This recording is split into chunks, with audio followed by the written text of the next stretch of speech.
nahmaduhu wa nasta'inuhu wa nastaghfiruhu wa nastahdihi wa na'udzu billahi min shururi anfusina wa sayyiati a'malina may yahdihillahu fala mudilla lahu wa may yudlilhu fala hadiya lahu ashhadu an la ilaha illallah wahdahu la syarika lahu wa ashhadu anna muhammadan 'abduhu wa rasuluhu alladzi ballagha ar-risalah wa adda al-amanah wa nasaha al-ummah wa jahada fillahi haqqa jihadihi fa salawatu rabbih wa salamu alayhi qala ta'ala ya ayyuhalladzina amanu ittaqullaha haqqa tuqatih wa la tamutunna illa wa antum muslimun Allahumma inna nas'aluka ilman nafi'a wa rizqan tayyiba wa amalan mutaqabbala amma ba'd fa inna asdaqal hadithi kitabullah wa khairul hadi hadi Muhammad sallallahu alaihi wasallam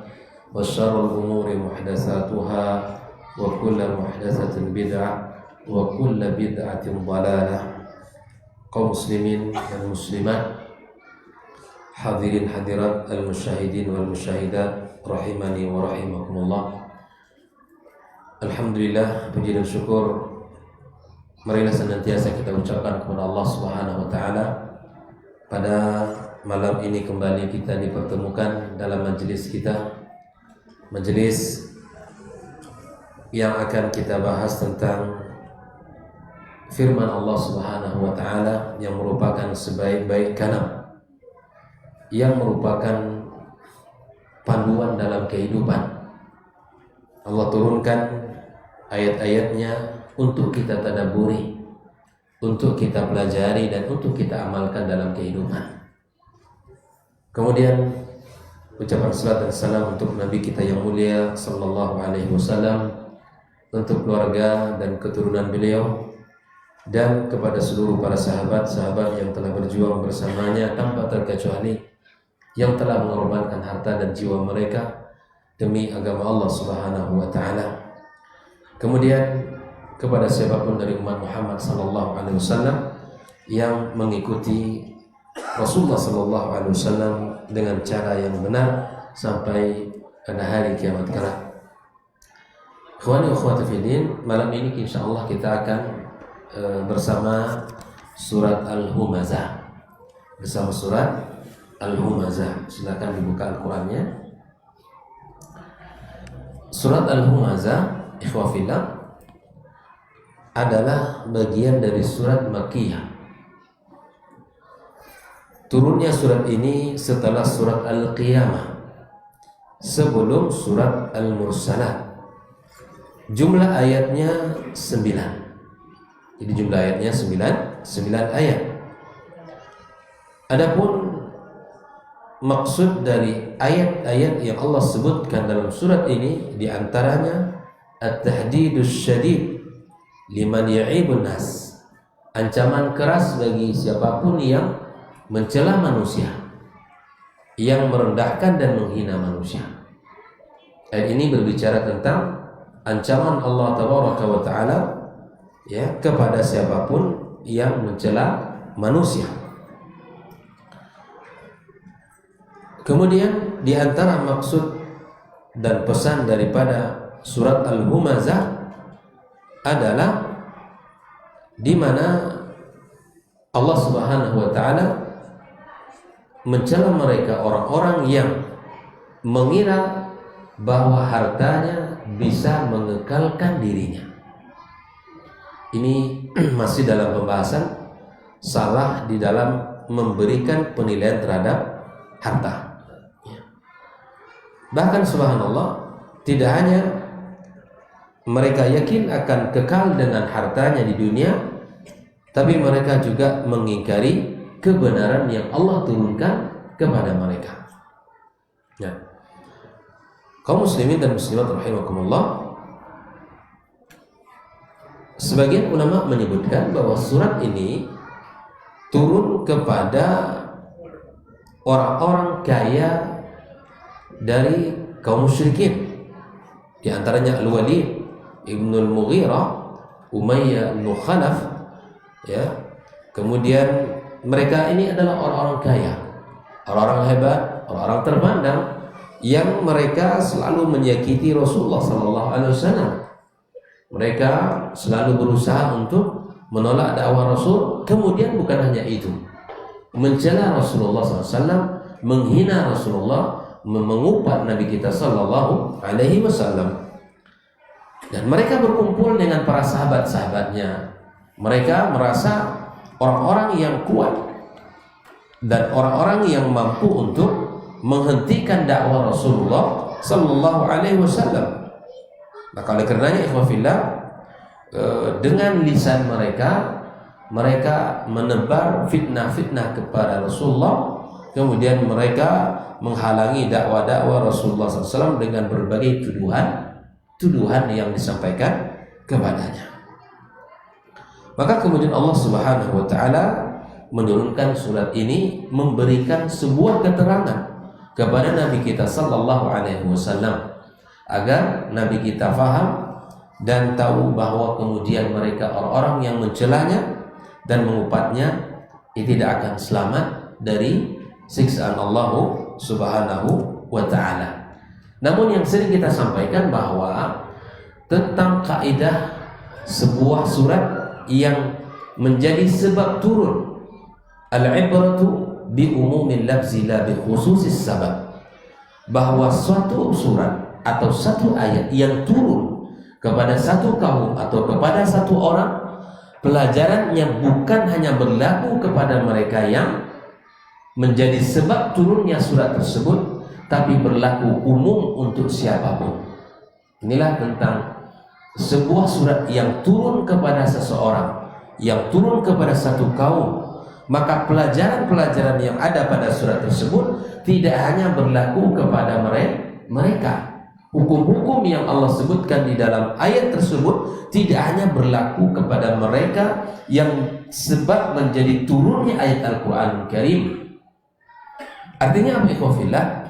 Kalau mereka, ya, orang-orang yang diturunkan kepadanya atau sebab turunnya ayat itu adalah sikap-sikap buruk, kemudian ada ancaman Allah terhadap perilaku mereka, maka siapapun yang datang setelah mereka nanti yang memiliki sifat yang sama dengan orang tersebut, maka bisa jadi hukuman itu akan Allah berikan kepada mereka.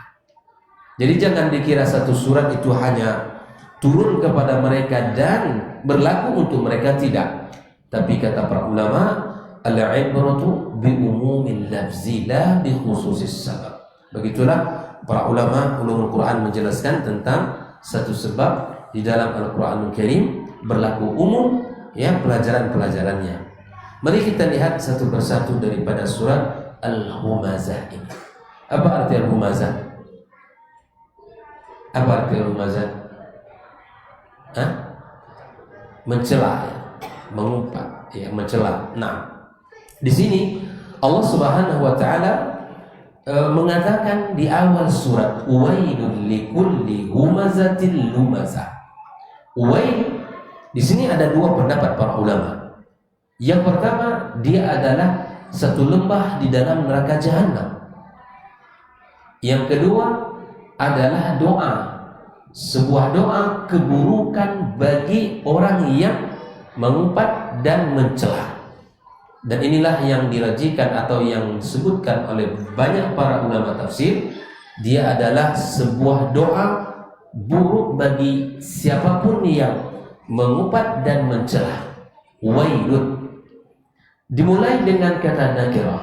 Biasanya orang Arab tidak memulai dengan nakirah, tapi di sinilah letaknya bahwa wail itu adalah sebuah ungkapan keburukan, kehinaan, kecelakaan dan kehancuran serta kebinasaan bagi siapapun yang mengumpat dan mencela. Maka wail di sini adalah yang disebutkan oleh para ulama adalah sebuah doa keburukan untuknya. Ya. Wail lafzun yadullu ala dzam wa ala talabil adzab wal halakah. Sebuah lafaz yang ditujukan untuk pencelaan, untuk kehinaan, dan kemudian untuk meminta azab dan kehancuran. Dan ini yang pertama. Wa qila ismun liwadin fi jahannam. Ini sudah kita sebutkan tadi. Nah, apa arti al-humazah? Apa arti lumazah? Para ulama dua pendapat juga. Yang pertama mengatakan sama saja. Kata humazah, lumazah, baik itu diawali dengan ha atau diawali dengan lam, ya, maknanya sama. Namun di dalam kaidah juga disebutkan bahwa apabila ada sebuah kata yang berulang, maka kalau bisa dijadikan masing-masing makna, memiliki masing-masing kata memiliki makna, itu lebih utama. Maka di sini kata para ulama, ya al-humazah wal lumazah, ya kalau bahasa kitanya bisa dengan makna mengupat dan mencela. Ya. Dan ada yang ketiga, ada al-ghamzu, ada al-hamzu. Kata para ulama, ya kalau al-hamzu dengan ha itu dengan cara menghina dan mencela orang itu dengan tangan. Gimana bentuknya? Menghina orang dengan tangan, itu namanya al-hamzu, mencela orang dengan tangan. Gimana caranya mencela orang dengan tangan? Nunjuk-nunjuk atau ya dengan isyarat, itu namanya menghinakan orang dengan tangan, itu namanya al-hamzu dengan ha. Al-lamzu itu dengan lisan. Nah, ini bedanya. Kalau al-hamzu dengan ha, kata para ulama, itu mencela menghinakan orang dengan tangan, dengan gerakan tangan, ya, dengan gerakan tangan kita. Macam-macamlah cara orang, kan? Nah, adapun al-lamzu dengan kata lam di awal, itu mencela dan merendahkan orang dengan cara apa? Dengan cara lisan, dengan berbagai ungkapan-ungkapan. Ada yang ketiga, al-ghamzu dengan ghaib, itu mencela dan mencibirkan orang dengan menggunakan mata. Bisa? Tidak bisa, jangan dibuat, ya. Banyak orang merendahkan orang dengan cara memainkan mata. Itu, ya. Ia menghina orang dengan cara itu. Ada 3 cara. Yang pertama ada al-hamzu dengan tangan, al-lamzu dengan lam, itu bisa dengan lisan, al-ghamzu itu dengan mata. Ini beda. Ini bahasa Arab itu kaya sekali. Maka siapapun yang mencela dengan tangan dan mencela dengan lisan, bahkan mencela dengan mata, maka wail, kecelakaanlah, kehinaan, kehancuran dan kebinasaan. Celakalah dia, binasalah dia, hinalah dia, dan hancurlah dia. Doa dari Allah Subhanahu wa taala yang melakukan perbuatan tersebut. Nah, ikhwani wa akhwati fi din, kaum muslimin dan muslimat rahimakumullah, humazatil lumazah disebutkan yadullu ala anna tilka sifat al-qabihah, sifat yang buruk, sifat tercela, perbuatan yang tidak terpuji. Kanat ada mutaassila fihim. Ini kebiasaan orang-orang musyrikin, orang-orang jahiliyah, orang-orang yang tidak beriman kepada Allah Azza wa Jalla, yang menghina Rasulullah dengan lisan, yang mencela Rasulullah dengan lisan, yang mencela Rasulullah dengan tangan, dan kemudian ya mencela Rasulullah dengan mengedip-ngedipkan matanya. Nah, ini dia, mengedip-ngedipkan mata kepada seseorang yang menunjukkan celaan dan hinaan serta umpatan kepada dia. Kata humazah, lumazah ini menunjukkan alal kasrah, karena ala wazan fu'ala. Qatala itu sama banyak membunuh, humazah banyak mengumpat, lumazah banyak mencela. Hammazin masya'in binami, salah satu sifat mereka orang-orang ahlun nar, hammaz, yang suka mencela. Di mana ketemu orang pasti mencela kerjanya. Di mana dia duduk sudah mencela orang lain dan seterusnya. Ini perbuatan yang tercela yang mesti kita tinggalkan. Ikhwafillah rahimakumullah.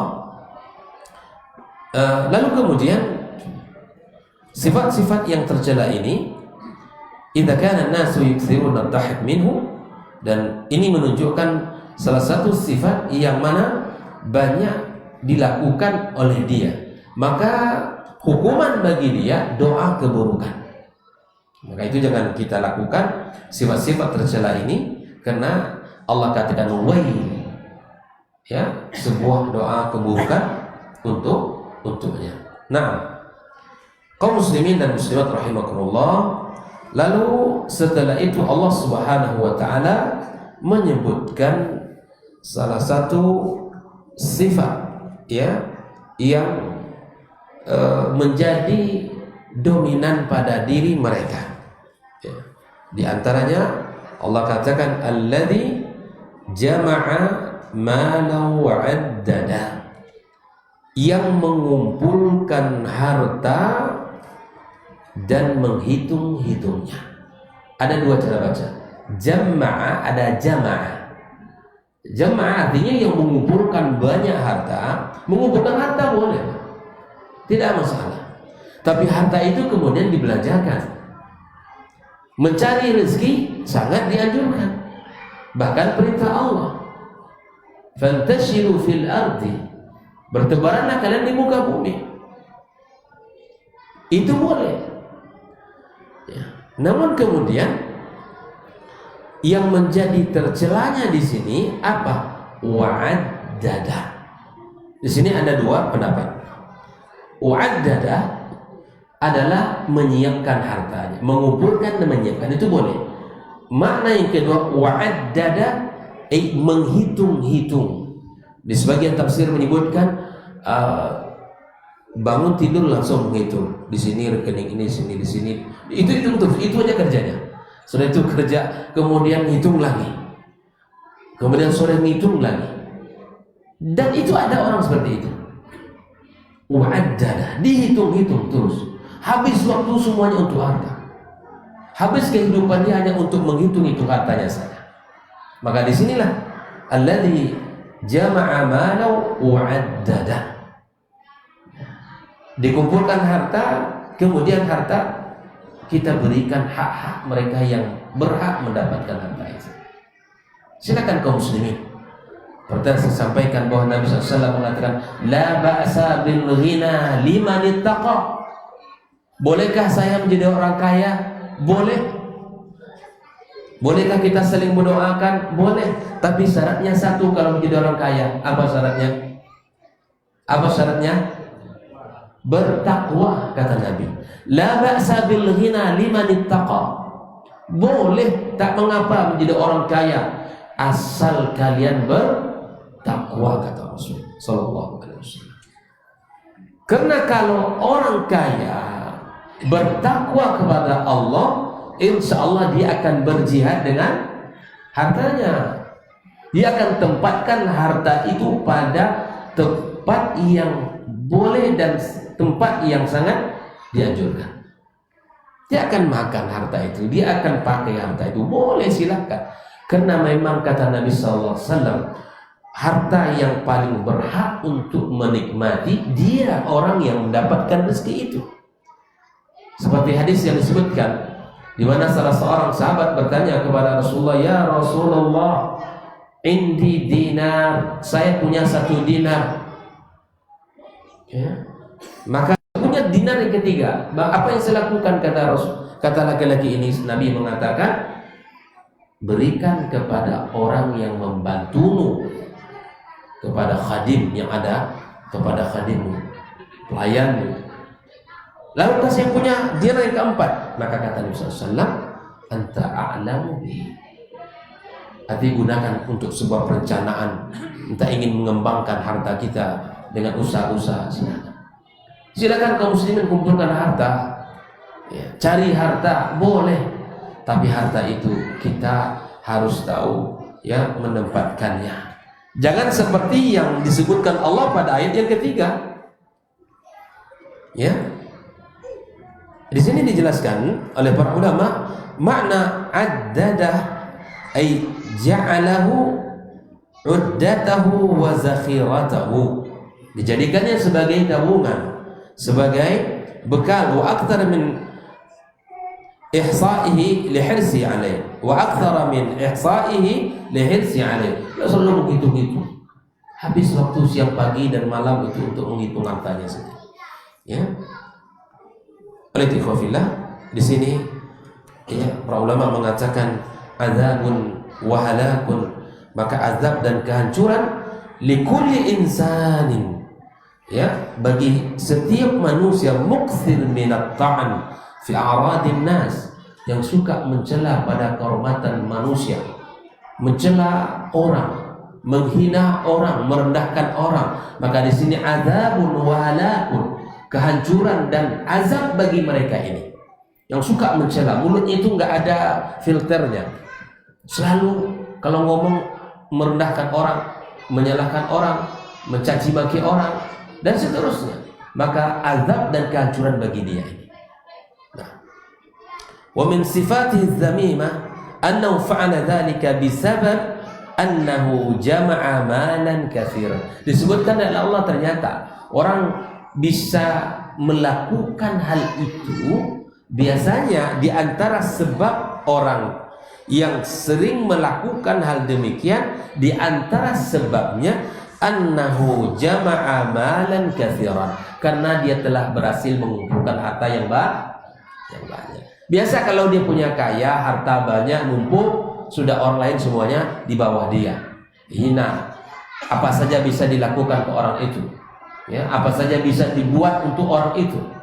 Ini kebiasaan orang yang buruk ini. Ini kebiasaan orang musyrikin, mencela dan menghinakan orang. Ketika dia merasa punya uang, kaya, banyak duit, orang lain semuanya rendah. Ini sifat yang tercela. Ya. Wa anfaqal awqat at-tawila fi 'addihi marratan ba'da ukhra. Dia menghabiskan usianya yang panjang, waktu yang sangat panjang untuk menghitung, terus menghitung. Ya. Dan kemudian akhirnya apa? Kemudian akhirnya dengan harta yang ia miliki, ya, Allah Subhanahu wa taala sebutkan yahsabu annama lahu akhladah. Yahsab di sini bukan yadhunnu, bukan dia mengira, tapi kata para ulama ya'taqid, dia yakin. Nah, bayangkan Pak, sampai pada tingkat keyakinan orang ini tercelanya bahwa hartanya itu bisa mengekalkan. Masya Allah. Mana Qarun? Ya, orang tak mampu untuk mengangkat kunci gudang hartanya. Mana Fir'aun yang punya kuasa? Mana Haman yang dihormati? Semuanya berakhir wafillah.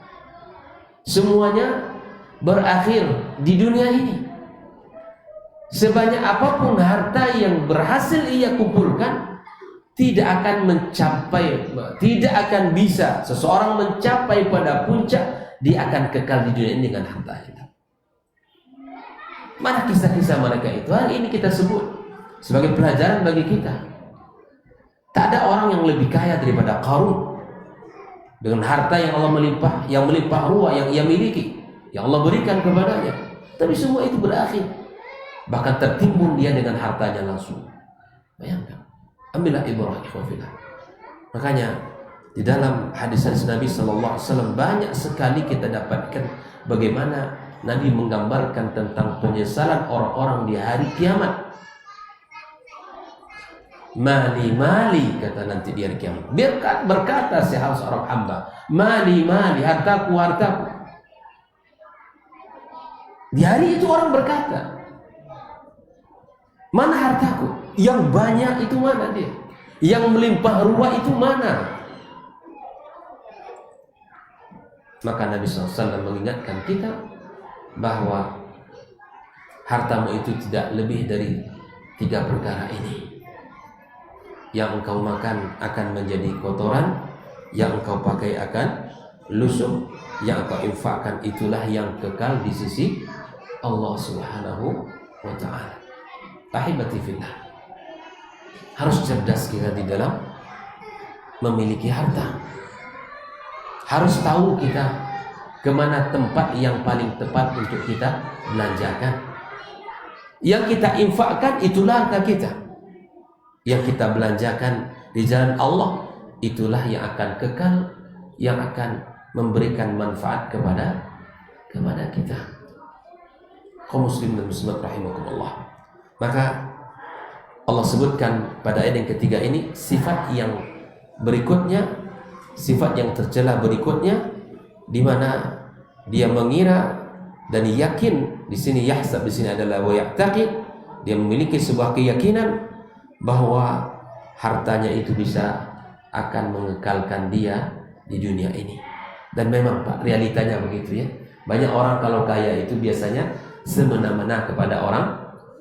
Apalagi hukum di negeri kita, kan? Semua bisa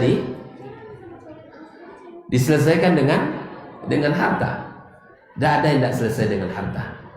Tidak ada yang tidak ya ada solusinya dengan harta. Dan disitulah titik kelemahan manusia. Itu titik kelemahan kita. Ya. Walaupun kita ini butuh dengan harta, tapi kemudian pada perkara-perkara yang tidak boleh kita melakukan, maka kita harus menjaga diri kita, ikhwafillah. Harus menjaga diri kita. Ya. Jangan sampai nanti harta ini akan membuat lama hisab kita di hadapan Allah Subhanahu wa ta'ala. Jangan sampai nanti harta membuat perkaranya panjang di hadapan Allah Subhanahu wa ta'ala.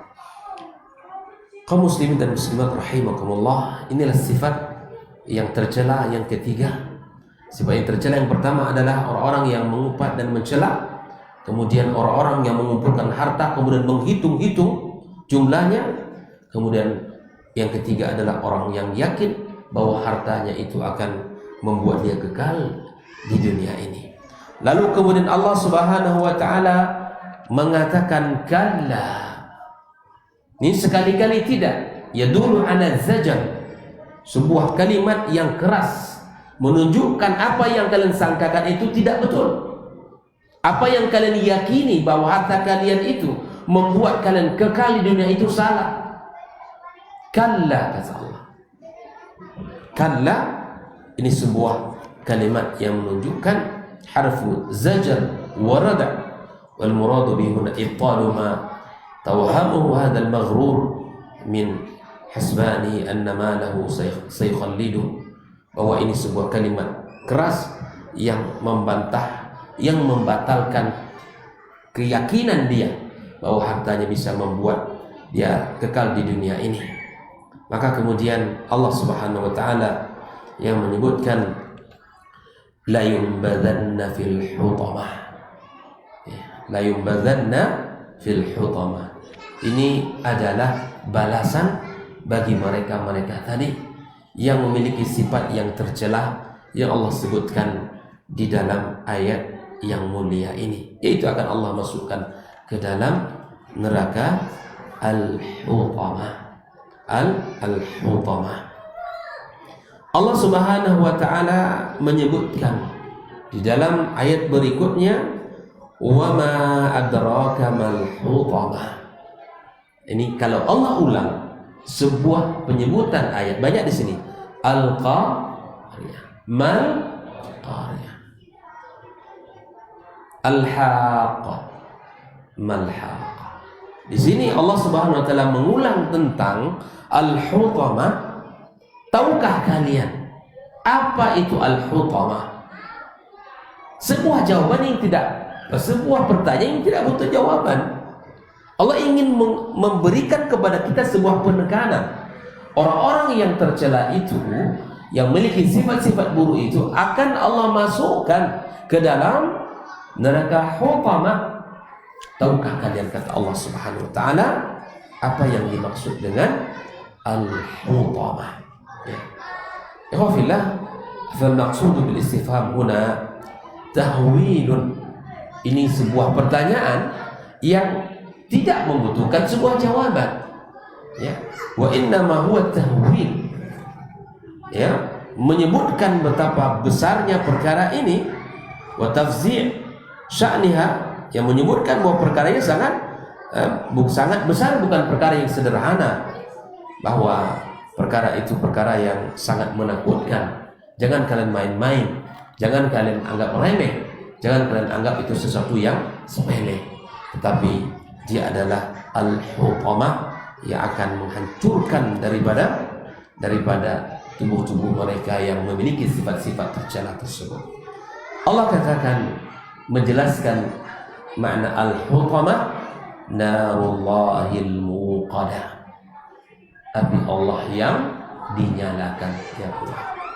Nah, kita tahu ikhwafillah bahwa api di dunia ini adalah juz'un min 70 juz'an min nari al-akhirah.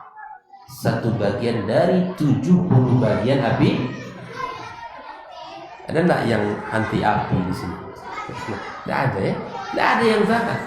Sedikit saja kena tangan kita, kaki kita, subhanallah, rasa sakit yang sangat luar biasa akan kita rasakan. Maka itu ikhwafillah, narullahil muqadah bayadun lil hutamah, sebuah penjelasan dari istifham yang Allah sebutkan, wa ma adraka mal hutamah. Maka Allah katakan narullahil muqadah, sebuah penjelasan dari Allah Azza wa Jalla untuk menjelaskan al-hutamah, wa tafsil li amriha ba'da ibhamiha, sebuah perincian dari Allah setelah Allah sebutkan secara umum ya, tentang al-hutamah. Wa narullahi syadidul ihraq, api Allah yang sangat kuat membakar. Wa udifat ila Allah Ta'ala li ziyadati tarwi wa takhfif minha. Kalau hanya disebutkan narul muqadah, an-narul muqadah, api yang dinyalakan, itu biasa saja. Tetapi di sini kata para ulama tafsir, ketika disandarkan kepada api itu kepada Allah, narullahil muqadah, ini lebih menekankan bahwa api itu sangat dahsyat. Sangat dahsyat. Lianna khaliqaha Allah Azza wa Jalla walladhi ya'jizu syai', la ya'jizu syai'. Oleh karena ikhwafillah, ketika Allah sandarkan api itu kepada Allah, ini menunjukkan bahwa akan menambah ya kita, membuat rasa takut, membuat lebih tidak nyaman dan seterusnya. Oh, inilah ancaman Allah kepada mereka yang memiliki sifat-sifat yang tercela. Naam, ikhwafillah rahimakumullah, balasan bagi siapapun yang memiliki sifat-sifat yang tidak baik dalam kehidupan ini. Nah, kalau kita lihat ikhwafillah, al-humazah, lumazah, itu kan sifat-sifat tercela yang memang disebabkan oleh anggota tubuh fisik seseorang. Kemudian lahir dari harta yang banyak itu sifat angkuh dan sombong. Ya, kemudian dia akan mengira bahwa kemudian akan kekal di dunia ini dengan harta itu. Maka ini semua adalah dua sisi yang mesti kita takutkan. Bukan hanya sekedar pada diri kita manusia yang lemah ini, tangan kita, lisan kita, mata kita, bukan itu yang kita takutkan. Tapi ternyata rezeki harta yang Allah titipkan pun, itu kalau kita tidak sifati dengan iman kepada Allah, itu juga akan membuat kita termasuk orang-orang yang tercela. Ya, banyak orang yang hancur gara-gara hartanya. Nah, kita bersyukur kepada Allah Subhanahu wa taala dengan kondisi apapun kita hari ini, ya alhamdulillah ada di antara jamaah yang kaya raya, ya alhamdulillah dia tetap ngaji, tetap dia belajar, tetap dia salat dan menjaga akidahnya. Dan kita yang barangkali dalam kondisi tidak sama dengan kondisi ikhwah kita yang lain, alhamdulillah ala kulli hal, ini yang terbaik untuk saya. Dengan kondisi seperti ini saya tetap bisa salat berjamaah, saya tetap bisa ngaji, saya tetap bisa berinfak dan sesuai dengan kemampuan saya. Ini sebuah nikmat yang patut untuk kita syukuri bersama.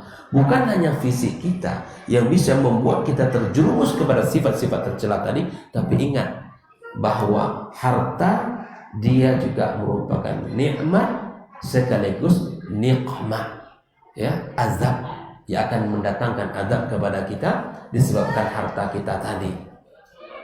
Allah, maka sifat-sifat tercela itu Allah berikan ganjaran kepada mereka, ya, neraka al-hutama yang apinya dinyalakan oleh Allah Subhanahu wa taala. Kita dengarkan dulu azan.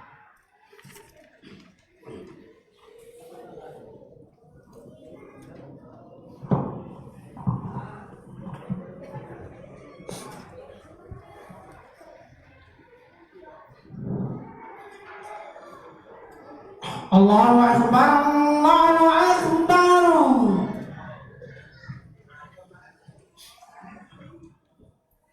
Allahu Akbar,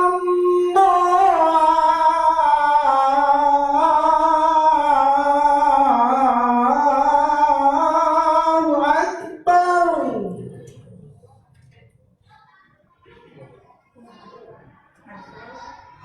Ashhadu an la ilaha illallah.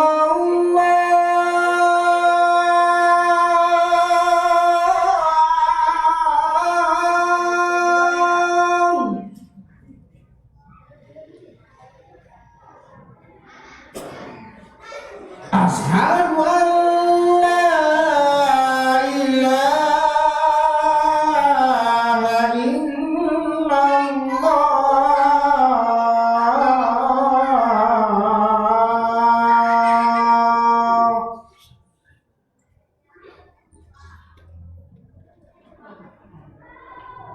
Ashhadu anna Muhammadar Rasulullah.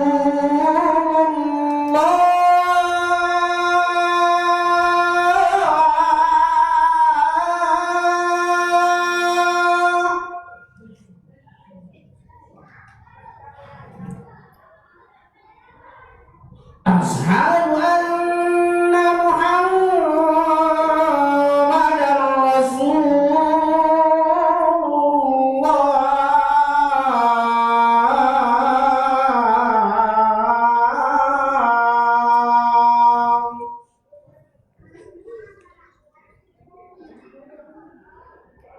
Hayya 'alas salah.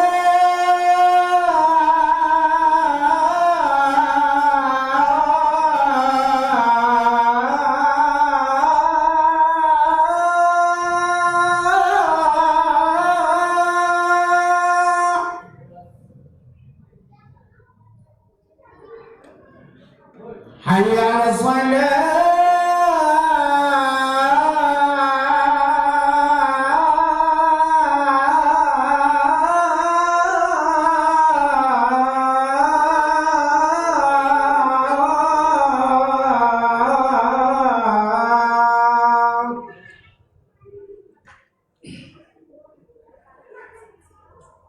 Hayya 'alal falah.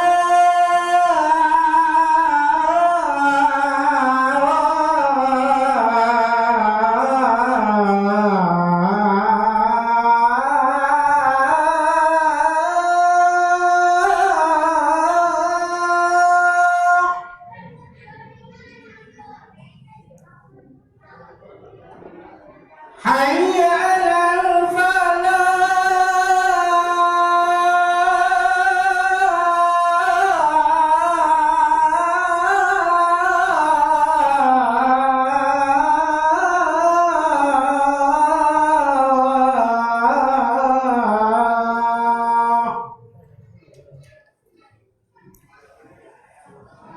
Allahu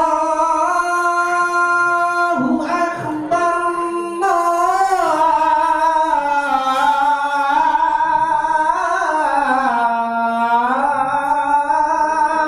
Allahu Akbar.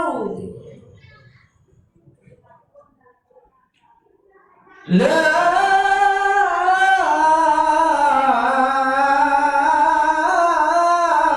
ilaha illallah.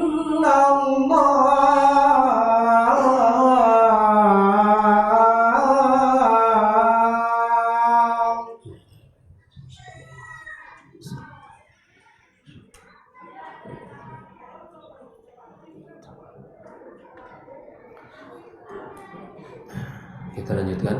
Bismillahirrahmanirrahim. Pada pembahasan ayat yang berikutnya adalah Allah Subhanahu wa taala menyebutkan sifat api yang berikutnya.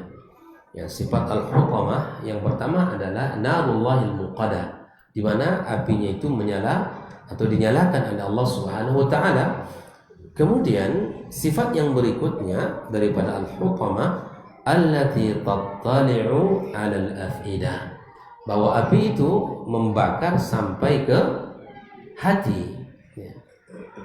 Kenapa hati disebutkan Allah di sini? Bukankah semuanya akan hangus dibakar oleh api tersebut? Di sini ya ada beberapa penjelasan para ulama. Yang pertama, li'annaha altafu ma fil abdan. Hati itu adalah anggota tubuh yang paling lembut. Wa ashadduha ta'alluman bi adna ada yusibuha. Hati itu adalah anggota tubuh yang paling merasakan sakit ya jika ada yang menyakiti tubuhnya. Jadi hati itu adalah anggota tubuh manusia yang paling tersakiti, yang paling ya terganggu ketika ada yang menyakiti manusia. Makanya disebut Allah sebagai bentuk ya bahwa hati api itu membakar sampai ke hati. Yang kedua, wakila li'annaha, karena hati itu mahalul aqaidiz zaifah, karena hati itu adalah tempat dan sumbernya akidah yang menyimpang. Karena semua bersumbernya dari hati. Apa yang kita lakukan hari ini dalam kehidupan kita itu tidak bergeser daripada hati kita. Bukankah Nabi mengatakan apa? Ala inna fil jasadi mudghah. Bukankah dalam tubuh manusia itu ada segumpal daging. Wa in saluhat, kalau segumpal daging itu baik, saluhal jasadu kullu, semua akan baik, berefek kepada kebaikan anggota tubuh kita. Wa in fasadat, fasadal jasadu kullu. Kalau daging itu tidak baik, maka akan tidak baik pula anggota tubuh yang lain. Maka hati itu sangat menjadi kata kunci terhadap ya kebaikan diri kita, anggota tubuh kita. Maka apapun yang kita lakukan di dunia ini, dalam sebuah aktivitas kita akan bermuara kepada hati. Makanya perlu kita ya tata hati kita selalu bersih dari ya akidah-akidah yang menyimpang dan keyakinan-keyakinan yang salah, dan kita murnikan keyakinan kita hanya untuk Allah Subhanahu wa taala. Wa qila li'annaha ya mahallul aqaidiz zaifati wan niyatil khabithah, dan hati itu adalah tempatnya niat-niat yang buruk, yang tercela. Wa man sya'al a'mal sayyi'ah, dan sumber daripada amal-amal yang buruk semuanya dari mana? Dari hati. Makanya Allah sebutkan di sini allati tattali'u 'alal afidah. Padahal semua anggota tubuhnya hangus, terbakar tanpa terkecuali ya, tetapi Allah sebutkan di sini hati. Api itu membakar sampai ke hatinya. Nah, ikhwan fillah rahimakumullah, yang dengan hati yang buruk itulah dia bisa mencela orang, mengumpat orang, mencaci maki orang, merendahkan orang. Yang dengan hati yang busuk itu pula lah dia cinta kepada dunia yang berlebih-lebihan, bahkan dengan meyakin dia mengatakan dengan harta yang ia punya ya tidak akan ya berakhir kehidupannya di dunia ini. Masya Allah, sampai keyakinannya seperti itu. Tentu ini adalah sebuah keyakinan yang salah ya. Lalu tidak hanya itu ikhwafillah, api yang dinyalakan itu tidak hanya membakar hati manusia, lebih parah lagi, innaha alaihim muqsadah ya. Api yang menyala itu, api yang besar, yang panas itu pun ditutup oleh Allah Subhanahu wa ta'ala. Gimana tuh, coba dibayangkan ya, sebuah tempat dinyalakan api dan kemudian ditutup, hancur, hangus, tak ada yang tersisa. Semua, ya, semuanya akan hilang, semuanya akan binasa. Bayangkan, Allah gambarkan serinci itu tentang neraka Al-Hutamah. Ikhwafina rahimakumullah. Lalu bukan hanya ditutup, ya, tapi kemudian fi amadim mumaddada. Mereka itu diikat di tiang-tiang. Bayangkan Pak ya. Tidak hanya mereka dibakar, ditutup ya atasnya, kemudian mereka diikat di tiang-tiang di dalam neraka Allah waliyatubillah. Ya subhanallah. Mereka yang memiliki sifat yang tercela ini, pun Allah Subhanahu wa taala yang menyebutkan sifat yang berikutnya, yaitu di mana bahwa mereka ditutup dengan rapat. Ya, kemudian Allah Subhanahu wa taala juga menyebutkan ya ditutup dengan rapat sehingga mereka tidak bisa keluar. Ya, kemana minta tolong? Ya, kemana minta tolong? Tidak dapat jalan untuk bisa minta tolong kepada siapa? Bahkan mereka di dalam ayat Allah sebutkan meminta kepada ya khazinin nar, kepada Malik. Untuk apa? Agar Allah Subhanahu wa taala membinasakan, menghentikan, mematikan mereka agar selesai urusannya. Tidak. Tapi di situ akan berulang-ulang siksaan, kemudian akan kembali siksaan demi siksaan kepada mereka. Fi amadin mumaddada. Sifat yang terakhir dari sifat neraka itu adalah di mana mereka ini ya diikat di tiang-tiang, kemudian mereka tersiksa dengan siksaan yang sangat ya keras dari Allah Subhanahu wa taala. Inna hadhihi an-nar ya mughallaqatun 'alaihim bi abwabin muhakkamah. Mereka itu di dalam api neraka ya ditutup rapat dengan pintu-pintu yang kokoh, pintu-pintu yang kuat. Hazil abwab qad suddat bi autadin min hadid, telah ditopang dengan pasak-pasak dari besi. Tamtaddu hadhil autad min awwalil abwab ila akhiriha, kemudian terpasang dengan kuat dari pintu pertama sampai pintu terakhir. Min bihaitsu la yastati min dakhiliha al-fakkak min, tidak mungkin dia untuk keluar membukanya, tertutup rapat. Allah Subhanahu wa taala ditutup rapat nerakanya. Lalu kemudian mereka orang-orang yang tertipu tadi ya mereka akan diikat oleh Allah Subhanahu wa taala di tiang-tiang di dalam api neraka. Khawani ukhwati fiddin, alangkah hinanya mereka, alangkah buruknya kesudahan bagi mereka yang suka mengumpat, yang suka mencela, yang suka merendahkan orang lain, baik itu dengan lisannya, baik itu dengan tangannya, baik itu dengan matanya. Maka hindari sifat-sifat buruk ini. Sekaya apapun antum, sekaya apapun dia, maka jangan sampai untuk mencela dan merendahkan orang lain, karena tingkat kemuliaan itu tidak Allah jadikan pada banyaknya harta. Tidak pernah ada ayat dan tidak pernah ada hadis Rasulullah SAW yang menjelaskan bahwa poin kemuliaan itu didapatkan dengan ya kayanya seseorang. Tidak. Tetapi bisa seseorang akan menjadi mulia di sisi Allah dengan hartanya. Kalau dia faham dan bertakwa kepada Allah, bagaimana dia harus membelanjakan hartanya, dia bisa akan mendapatkan ya dia bisa mendapatkan kemuliaan setinggi-tingginya di sisi Allah Subhanahu wa taala. Hal ini pula lah yang dirasakan oleh Ahlus Suffah di kota Madinah di saat itu, di mana mereka mengadu kepada Rasulullah sallallahu alaihi wasallam ya di saat mereka melihat orang-orang kaya salat seperti mereka salat, orang-orang kaya puasa, mereka juga berpuasa. Tapi satu hal yang tidak mungkin mereka lakukan, di mana orang-orang kaya itu apa?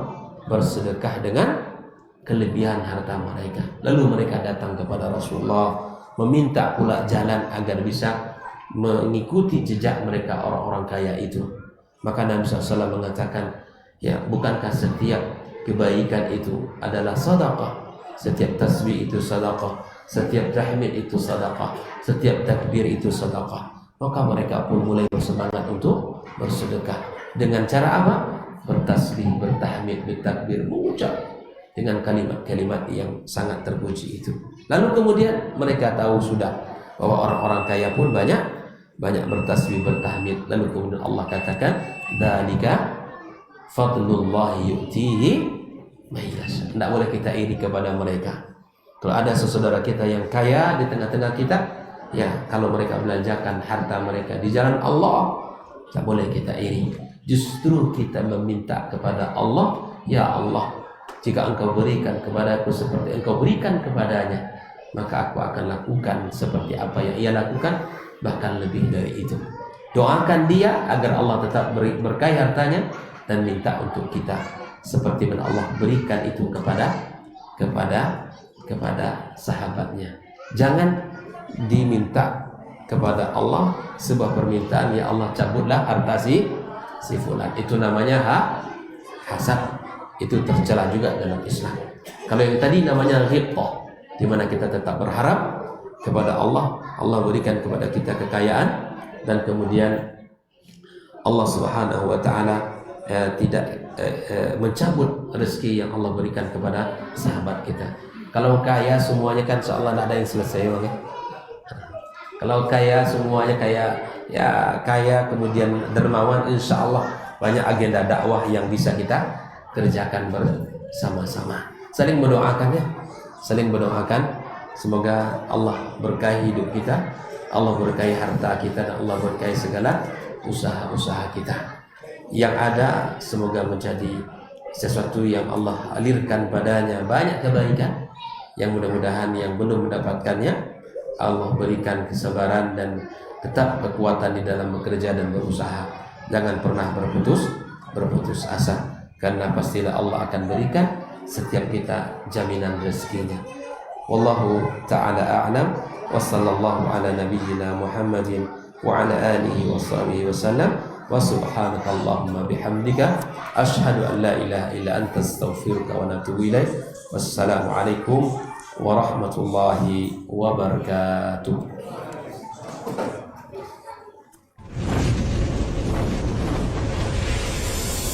Baba TV Sunnah, belajar agama baru alim.